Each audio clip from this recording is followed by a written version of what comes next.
Today we're making a super easy urban rubble objective marker using the Bolt Action Germans veteran kit. Now this box is brilliant for this sort of thing because it comes with spare bricks and bits of wall to create rubble.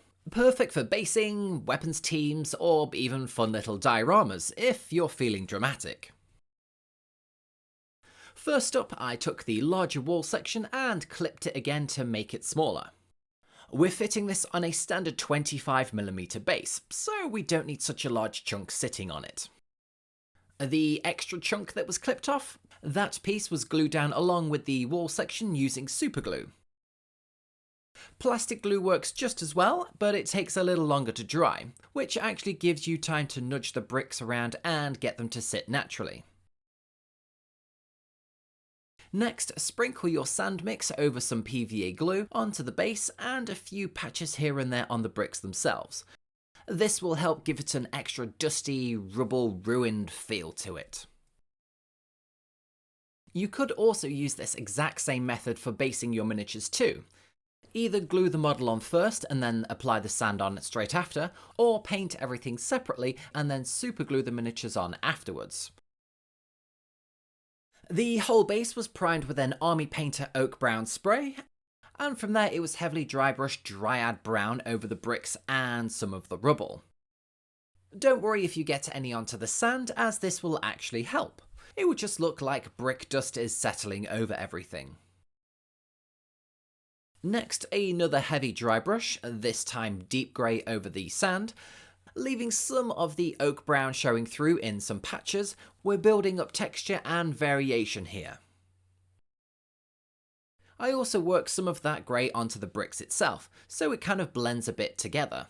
Remember, these are ruins, not freshly laid garden walls. Then a lighter dry brush with uniform grey, mainly catching the upper areas of the sand whilst keeping the darker tones underneath. Again, a small amount of this went onto the bricks to blend everything together. Some dark tone was added into the recesses around the bricks and between the larger wall sections. This deepens the shadows and gives some proper depth in between the brickwork. For the final highlight on the rubble, I used a grey castle paint and applied it with more of a dabbing motion using our dry brush along the very edges, just catching those sharp corners and making it a bit brighter. The base rim was picked out with a tundra taupe to match the studio army, but feel free to pick a colour that would fit your board or force. And now for the fun extra little detail. I grabbed one of the rifles from the German Veterans kit. This one's perfect because it doesn't have any hands attached, which is always a bonus, and they're also really useful for adding extra details onto scenery and dioramas. Starting again from an oak brown undercoat, a leather brown was used to paint on some lines for the gun stock, for a quick wood grain. Plate mail metal was used to pick out the metal parts of the gun using a detail brush.